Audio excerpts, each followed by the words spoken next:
मैं डॉक्टर अमित भटनागर पंतनगर कृषि विश्वविद्यालय में सस्य विज्ञान विभाग में प्राध्यापक के पद पर कार्यरत हूं और इस चैनल के माध्यम से मेरा प्रयास है किसानों तक सही जानकारी पहुंचे ताकि उसका लाभ वो खेती में ले सकें।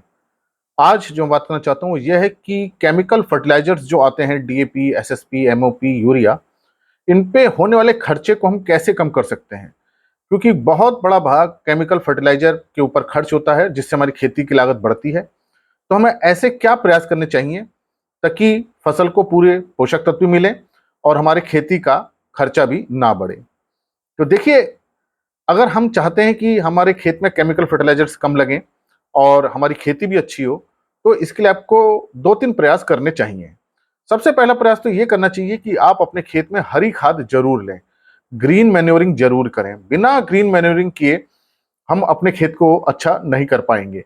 तो जहां भी संभव हो हमें हरी खाद लेनी चाहिए, चाहे ढैंचे की हो, चाहे मूंग की हो, उड़द की हो, काउपी की हो, लोबिया जिसे हम कहते हैं उसकी हम हरी खाद ले सकते हैं। तो हरी खाद लेने से हमें 2-3 फायदे होते हैं।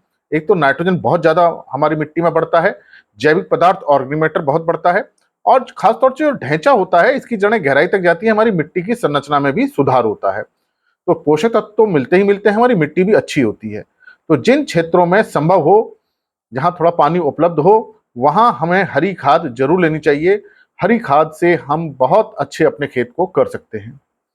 दूसरा प्रयास हमें यह करना चाहिए कि बहुत प्रकार के जैव उर्वरक आते हैं, नाइट्रोजन वाले आते हैं, जो नाइट्रोजन को भूमि के अंदर बढ़ाते हैं। जैसे एजोटोबैक्टर है, किसी भी फसल में प्रयोग किया जा सकता है। राइजोबियम है, दलहनी फसलों में प्रयोग करना चाहिए। इससे नाइट्रोजन धीरे धीरे मिट्टी के अंदर बढ़ता है। फिर बहुत सारा फास्फोरस मिट्टी के अंदर फिक्स रहता है जो उपलब्ध नहीं हो पाता है, तो उसको उपलब्ध कराने के लिए, घुलनशील बनाने के लिए पीएसबी नामक जैव उर्वरक आते हैं, बायो फर्टिलाइजर आते हैं, उसका हमें प्रयोग करना चाहिए पीएसबी का।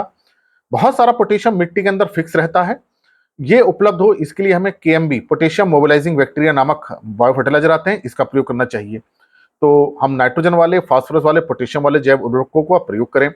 अब आजकल एनपीके कंसोर्शिया से सीधे जैव उर्वरक आते हैं जिसमें तीनों होते हैं, जो नाइट्रोजन को उपलब्ध कराते हैं, फास्फोरस को भी और पोटेशियम को भी।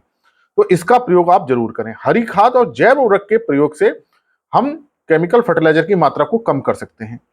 इसके साथ साथ हमारे खेत में जो फसल अवशेष हैं, पिछली फसल के जो अवशेष बचे हैं, डंठल है, उसकी पत्तियां हैं, उसको मिट्टी में मिला दीजिए। उसका पुआल है, जो पराली है, मिट्टी में मिला दीजिए। जैसे गेहूं का पराली बचती है, उसको मिट्टी में दबाइए, उसको डिकम्पोजिशन करवाइए, ताकि डिकम्पोजिशन होकर के अपघटन होकर जैविक पदार्थ बनेगा और उसके अंदर के जो पोषक तत्व हैं वापस मिट्टी में आएंगे। तो इस तरह से अगर हम भूमि में बुआई से करीब 1 महीने पहले पराली को मिट्टी में दबा देते हैं, उसको डिकम्पोजिशन करवा देते हैं, अच्छी तरह से वो डिकम्पोज हो जाए, तो मिट्टी के अंदर पोषक तत्व बढ़ते हैं और जैविक पदार्थ भी बढ़ता है।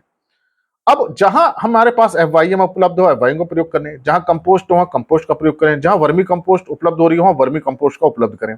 लेकिन अधिकांश जगह पे गोबर की खाद उपलब्ध नहीं हो पाती है, तो वहां हरी खाद और जैव उर्वरकों का जरूर प्रयोग करें, ताकि हमारे खेत की ताकत बनी रहे, उपजाऊ क्षमता बनी रहे और हमें कम खर्चा रासायनिक उर्वरकों पर करना पड़े। तो ये आप 2-3 बातों का ध्यान रखें कि पराली को ही खेत में बनाएं, उसको सड़ाएं। मतलब सड़ाने का मतलब यहाँ डिकम्पोजिशन, अपघटन से है।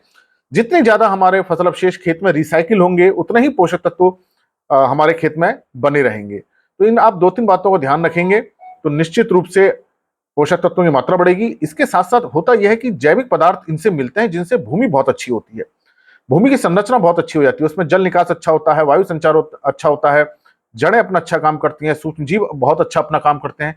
जब ये सारी प्रक्रियाएं अच्छी होती है तो जो खाद हम देते हैं, खाद पानी देते हैं, वो पूरी फसल को लगती है।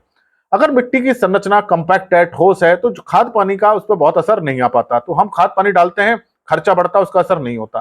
तो ये हरी खाद डालने से, जैव उर्वरक डालने से, जैविक पदार्थों की मात्रा बढ़ाने से, जो भी हम केमिकल फर्टिलाइजर देते हैं, जो भी हम सिंचाई करते हैं, वो पूरी फसल को मिलती है और उसका हमें पूरा लाभ मिलता है। तो केमिकल फर्टिलाइजर के साथ साथ हमें मिट्टी की संरचना, उसके गुणों पर भी ध्यान देना चाहिए। तो इसलिए आप जैविक खादों का प्रयोग करें और खासतौर से हरी खाद पर बहुत ध्यान दें, ताकि हमारे खेत भी अच्छा रहे, नाइट्रोजन मिले और पोषक तत्वों की उपलब्धता बनी रहे, ताकि हमारी फसल अच्छी हो और हमारा जो केमिकल फर्टिलाइजर पर खर्चा हो रहा है वो कम हो सके। धन्यवाद।